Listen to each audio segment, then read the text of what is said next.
Greetings, Metalheads. Welcome to another edition of the Friday 13th YouTube channel. Today, you're going to be watching an interview with JJ Brown, formerly with Rob Halford's band Fight. Now, I'm going to be talking about the history of Fight, how the band got together, why they broke up, any future plans of a future tour or album, who knows. But please enjoy this interview, folks. I'd also like to thank JJ Brown for doing this interview. Thanks, brother. Good luck with your new band. I hope it works out well. Please share on social media, leave comments. Thanks a lot, guys. Enjoy the interview. Thanks for watching. So, thank you, JJ, for doing this interview. We're talking to JJ, formerly with Fight. So, and he's with a band called SIL. So, first of all, JJ, are we related? We have the last same name. Yeah, that's crazy. Yeah. Must be distant relatives. We'll have to do a family tree roll and find out. Right.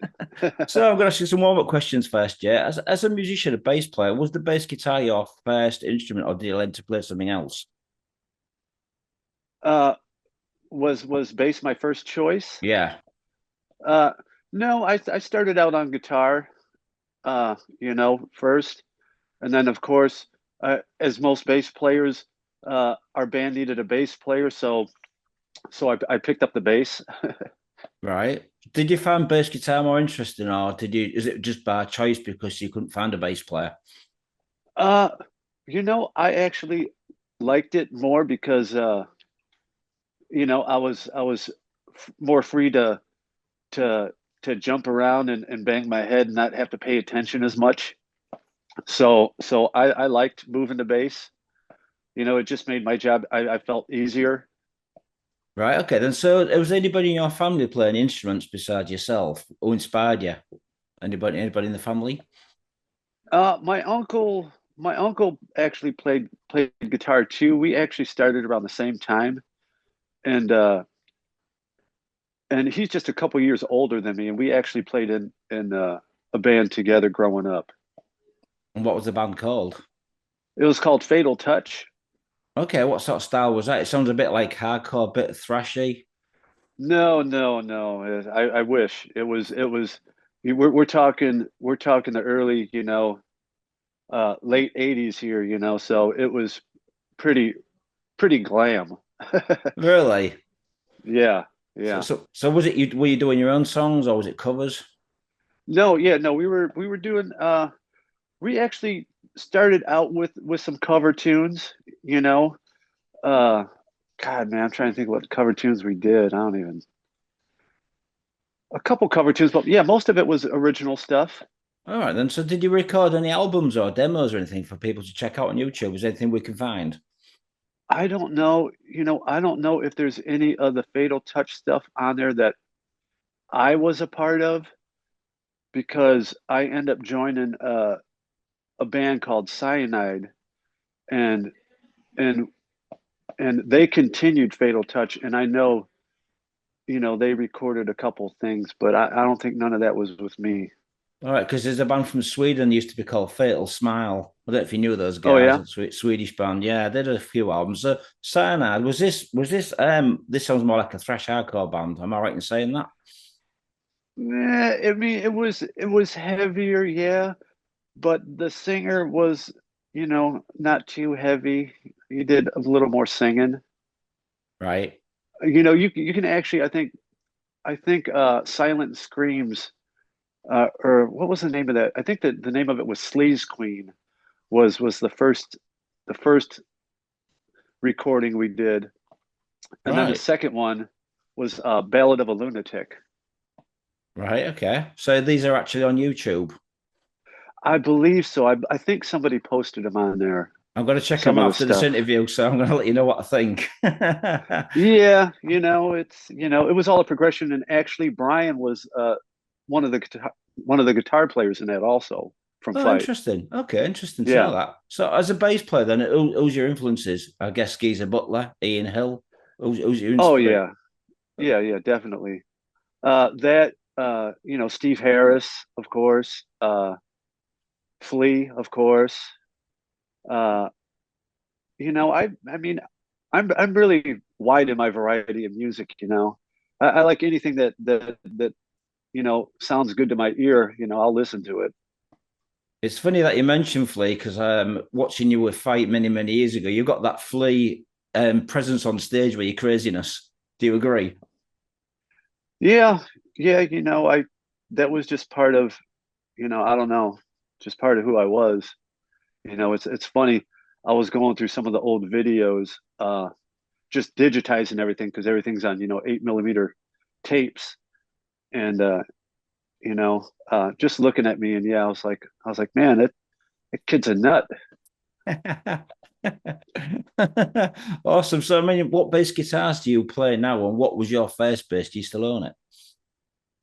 No, no, I have a tendency to break stuff. So uh uh most of it was Fender, I was endorsed by Fender for quite a while.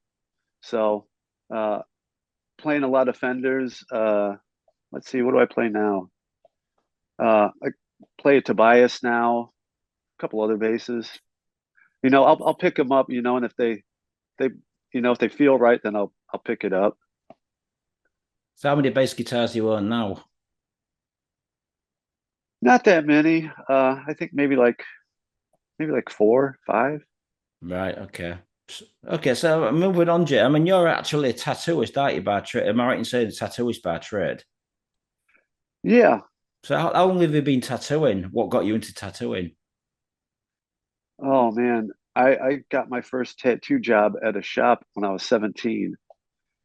So, and I had started a year or two before that uh, on my own. So, and I had always been into art, and it just kind of, what really pushed me to be, I think, a tattooist was uh, a sailor that used to live next to my aunt. He was an old dude, but he had this naked lady on his arm, and I just looking at that, I just thought it was like the coolest thing, and wanted tattoos, and so from there it just spread like a disease. Yeah. So, who does your tattoos then? Obviously, you can't do them yourself. A few friends of mine that are in the business, uh, Bob Tyrell does a lot of them, and then Elijah Billion does a lot of them. Uh, Aaron Lee does some of them. It just depends. My buddy Bob, he actually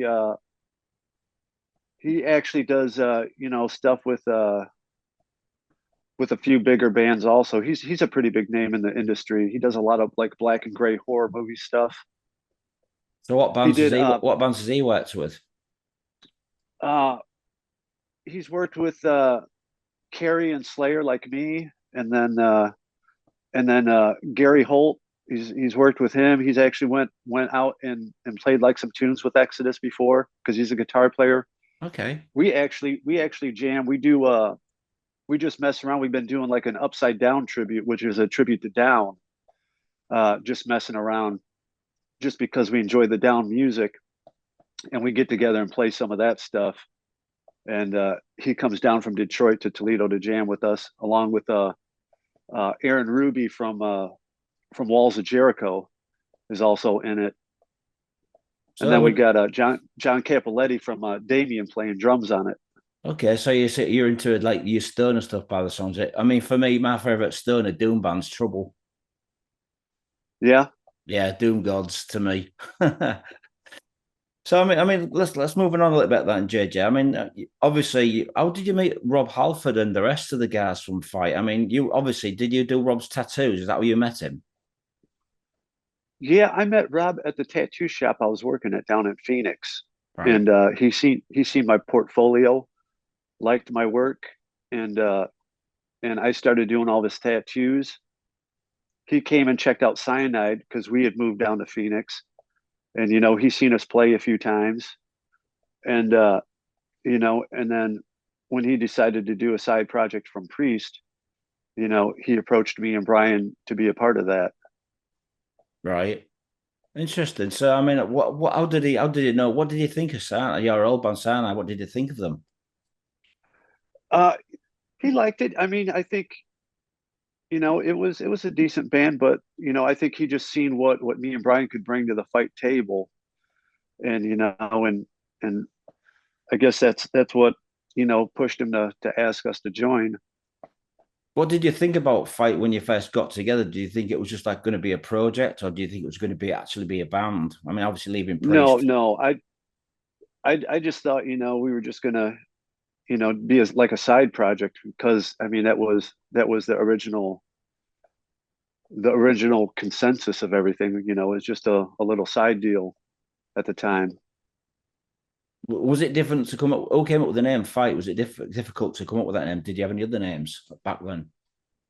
I think Rob, you know, knew what he wanted to call it. I don't even remember kicking around any names really. I think that was pretty set from the get go. Right then. I mean, other than you playing bass guitar, did Rob have any other bass guitarist in man, or was it just that he saw you play bass and he knew you had tattoos and thought, right, I'm getting this guy in the band? As far as I know, there was nobody else, Right. nobody else considered for the job. Right. Okay. Then, so I mean, obviously the fight. I mean, your music was more aggressive, wasn't it? It was more like the Panteras, Machine Heads, Overkill, and all that. Is that the sort of thing that Rob wanted to do? He just wanted to get out of his Yeah. system. Oh yeah, yeah, yeah, How many? yeah. It How was many? definitely. We were going towards the hard direction for sure. Right. I mean, how did the Judas Priest fans take it? Because I saw you in Nottingham. I met you backstage with Rob and the rest of the guys. And I mean, I loved the first album. What did the rest of the Judas Priest sort of fans think about it? Did you get a lot of? Did you get a Well, lot of flack for it? Do you get take a lot of shit? well, well. I'm sure because Rob wasn't with Priest anymore. No. I'm sure hardcore Priest fans weren't happy with that, which is completely understandable. Uh, I mean, it is what it is. Stuff happens the way it's supposed to happen. I just go kind of try to go with the flow. Yeah. So did you actually rehearse in Phoenix? Then is that where you guys used to rehearse? Yes, we did. So how Yeah, many we songs did you put together before the album? You must have wrote loads and loads of songs. no, we got together in the studio there in Central Phoenix and went through Rob's demos of stuff. Me, Russ, Scott, Brian, and just went through them and just tried to piece stuff together and figure out stuff. We were in there for a while working on stuff. You know. Right, because I mean, the first album was a really, really good album. I mean, it's very strong. The production was excellent, done by Betty Bew. Well, I mean, he lives in Holland, doesn't he? He's a Dutch producer, I presume. So obviously the album was recorded in Holland, and some of it done in Phoenix as well. Right. No, I think it was all done over there. Right, That first album. right. I remember actually reading Rob Halford's book. I think it's Confess, and he was on a bicycle and he fell off. Oh Smashed his yeah. head off. I don't know if you read the book. Something happened to him in Holland. He fell off his bike or something. He was like, that must have been in the recording of the album. I'm thinking, holy shit. Yeah, Rob, I know at the time Rob did have a flat over there that he had.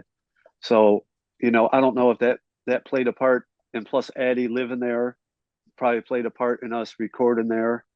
Uh, because they put us up in these apartments. We were like we each had a floor of this apartment, and it was like right across from the opera house.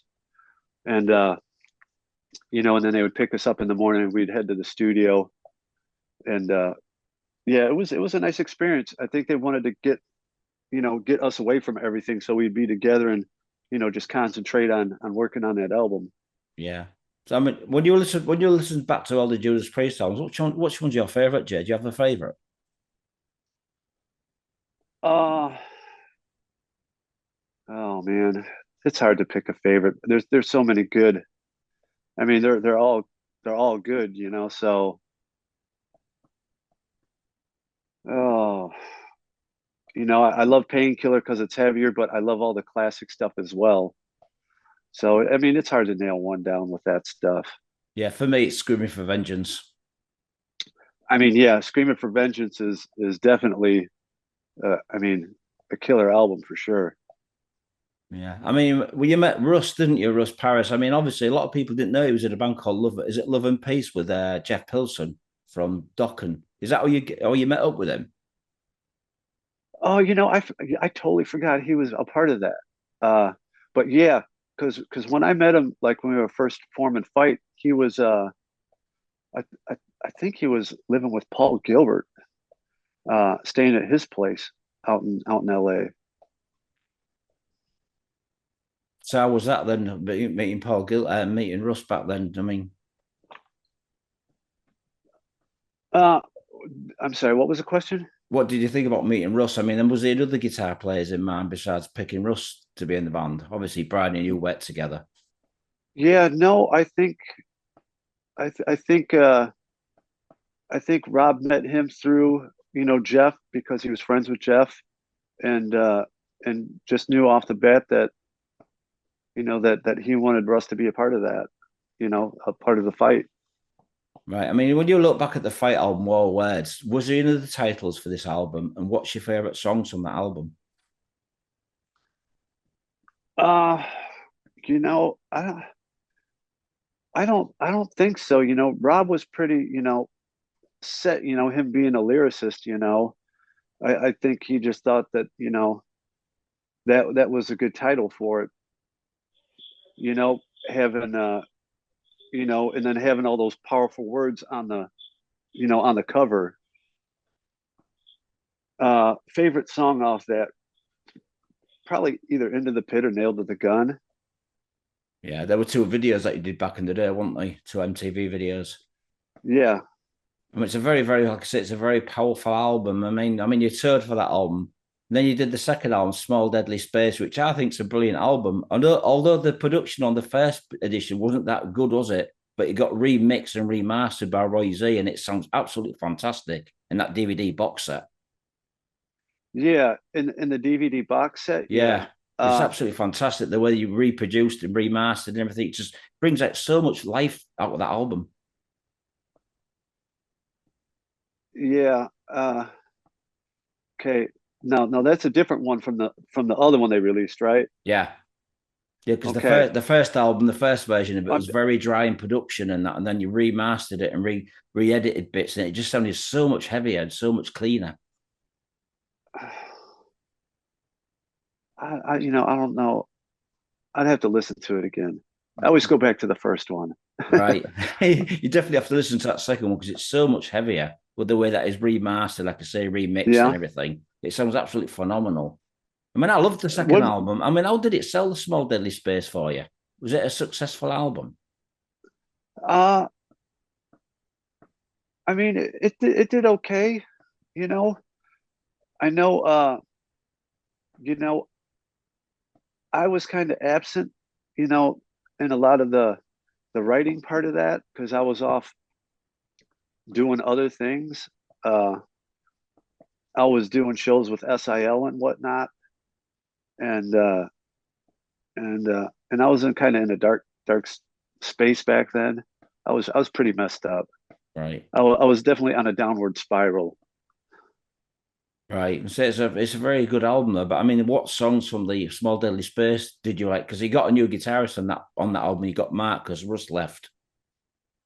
Yeah, I like Human Crate. I mean, there's a lot of good songs off of that album too. It was just that album was just kind of like a different feeling. I think a little bit more groove to it. Yeah, I agree. Yeah, definitely. Versus just the heavy, junk, junk, junk. It just more the heaviness and the down tuning, but just a little bit more groove to it. So why did Russ leave the band and how did you get hold of Mark? How did Rob find him? Uh Man, I hate to open up that can of worms. I think it wasn't. I think most of it was manager managerial type reasons Okay, no problem. Yeah, that Russ really didn't agree with. right. Okay, no, never mind. It's one of those things. I mean, like I say, you didn't tour for the second album in Europe, or especially in the UK. Was there a reason why you didn't do the UK tour for the second album? Uh, you know, I don't know. It might have been part of that. Might have been me. I Right. mean, who knows? Yeah. Say it was a very successful album in my eyes. Like I said, the remastering version was a hell of a lot better. I mean, like you guys Right. kind of went separate ways. I mean, Rob went and did Halford Band, and you carried on with the Right. SIL. What does that actually Yeah. mean? What does that actually mean? It's Satanic Industries Limited. Okay, so who came up with the name? That was me. Right. Okay. And how do you see this music compared to what you've done in the past? Because it's kind of like a little bit industrial, isn't it, in places, from what you've sent me? Yeah. Yeah. Yeah. I mean, there's a little bit of sampling in there and whatnot. Uh, yeah. I've always been into like darker stuff. And, back then, I mean, everything had the devil on it. Everything had 666 on it. I mean, I had 666 tattooed on my head. The logo's a pentagram. I got that tattooed on the back of my head. Uh, yeah, I was just always into dark stuff. I mean, ever since I was young, you know, I've always been into the dark side of life. Okay. So when it comes to dark music, would you say Venom's one of your influences? Being the godfathers of black metal, would you say their influence Oh is? yeah, yeah, Venom's good. King Diamond, is cool. Black Sabbath, uh, even though being drawn to all that stuff, I've never, like I don't know, I've never really been into the devil, per se. I'm more of an Anton LaVey type Right. way. Okay. So I mean, your music is quite industrial in places. What you've sent me two songs a couple of weeks ago, and it's like, is that something you've always done? Kind of that industrial vibe, or is it has your music changed through the SIL career? Uh, I don't. What songs did I send you? I don't I even think you remember what sent me songs I you sent sent. me a live one about 3 days ago, 4 days ago. Okay. Uh, yeah, when I was in high school, in art class, a girl turned me on to Skinny Puppy, Oh yeah, I remember and this. uh, Yeah. and uh, and after hearing the Cleanse Fold Manipulate album of theirs, like uh, that's what kind of pushed me towards, the more of having a little bit of electronic vibe to stuff and the sampling aspect of stuff, more digital type stuff. Right. So, how many have you actually wrote any on the albums? You got any albums released for the people that don't know anything about your band? Have you released anything on DVD, CD or anything? The Satanic Industries Limited, I just released not too long ago. Our second CD, like, is available now on iTunes and all that stuff. Okay. So, what's the title of the album? It's Going to Church. Oh, okay. So, how does that compare? What's the first album called, by the way, JJ? What's the first album called? It's just called Satanic Industries Limited. Right. So, how does that differ from the new album, the first one, to the new one? Uh, just production is way better. I'm thinking about releasing the first one, uh, just so if people want to check it out, they can. Uh, Right. I'll try to have it. I'll have it remastered first, and Right.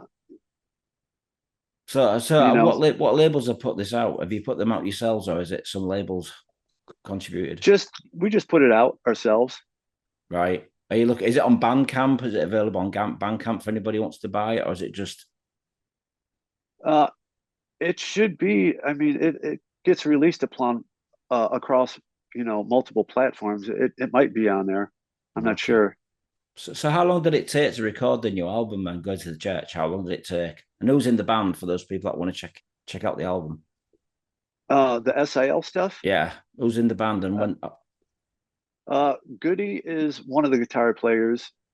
He was the sound guy for Hate Breed, and he was part of the Sepultura crew for a long time.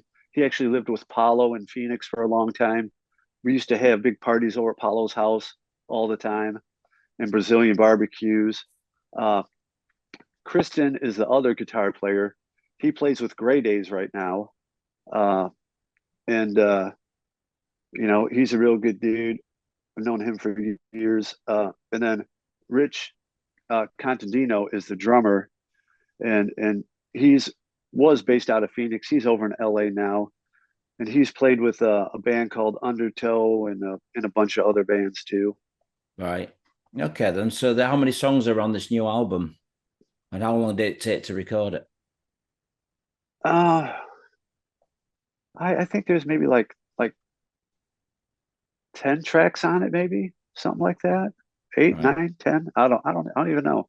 Right. I don't remember. Okay. So how long did it take to record it? Maybe like a week.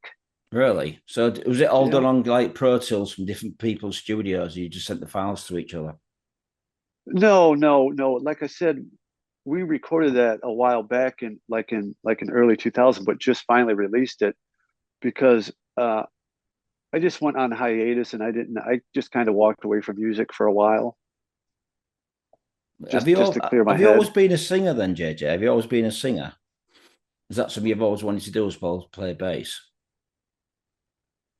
Yeah, I mean a little bit here and there, Right. Mostly, it was mostly just a lot of backup vocals, but then then with I did backup vocals with Fight, singing a lot of the stuff. Uh and then and then I don't know, I just wanted to do my own thing. That's when I started SIL.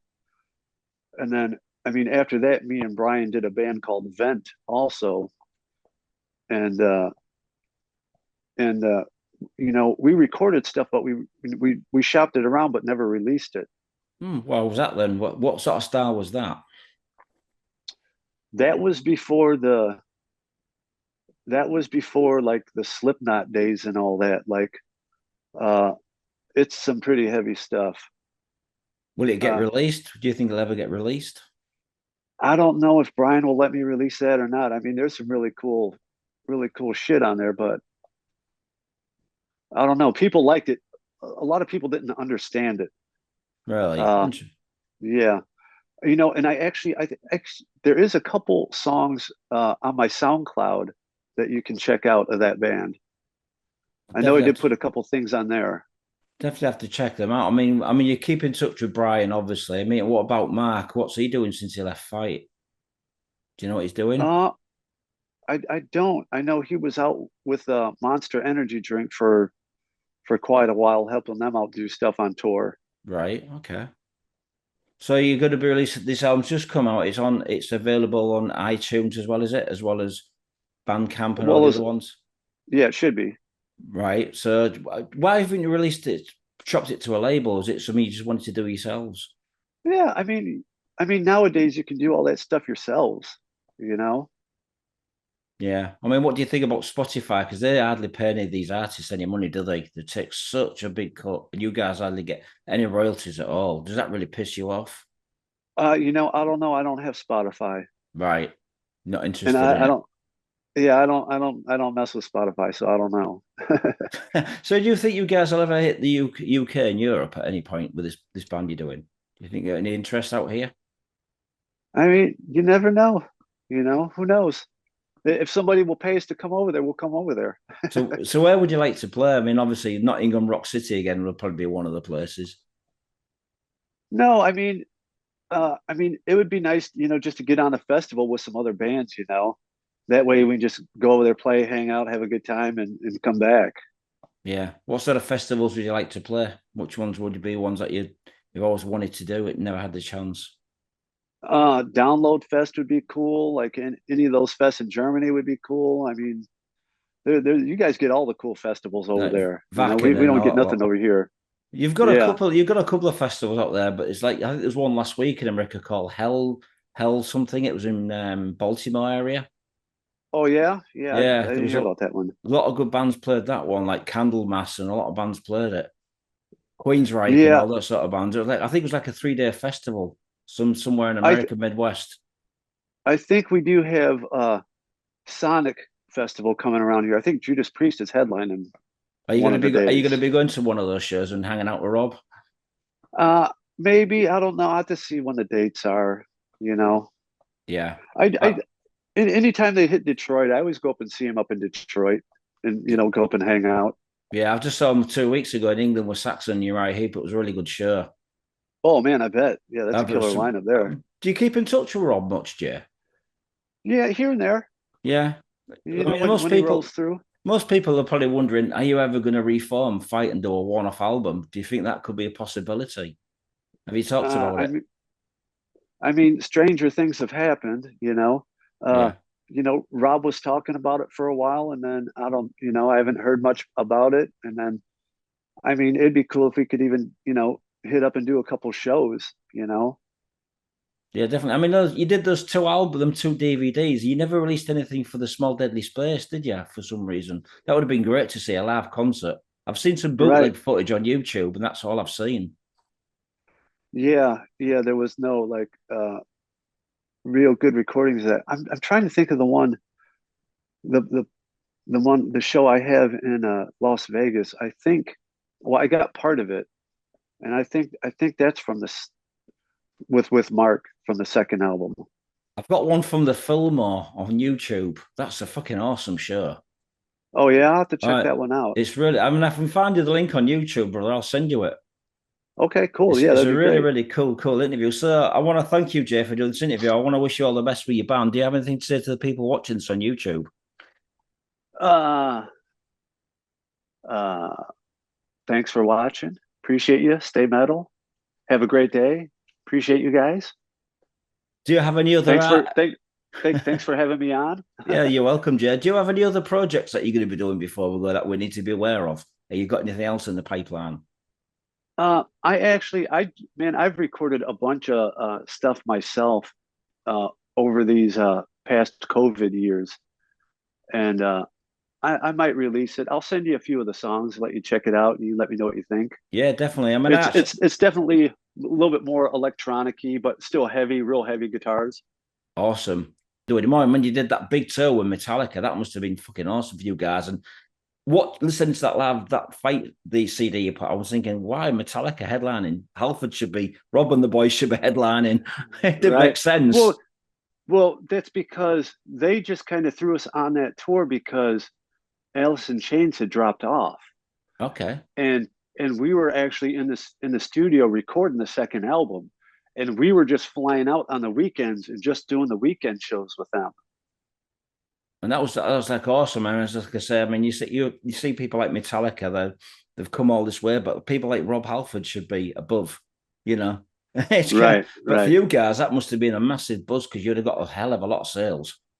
Oh yeah, yeah, yeah, definitely. And it was a lot of fun. Those guys were killer. They were super nice, and I mean, we appreciated them just throwing us on for the weekend shows that we were able to do while we were still recording.